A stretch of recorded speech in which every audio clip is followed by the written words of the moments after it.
आद्या देवी परा परा भगवती माता कृपा सागरी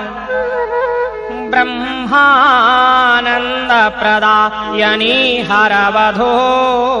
षड्चक्र चक्रेश्वरी माया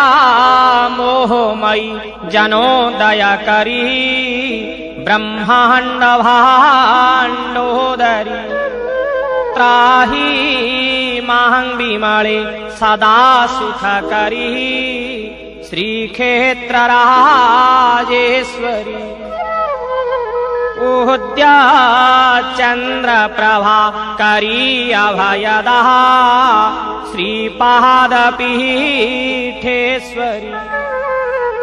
दारो ब्रह्म विनो दिनी तु त्रिपुरा प्रत्यक्ष माहेश्वरी भक्तो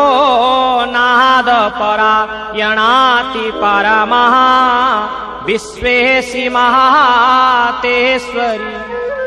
त्राही मां विमले सदा सुख करी श्रीक्षेत्र राजेश्वरी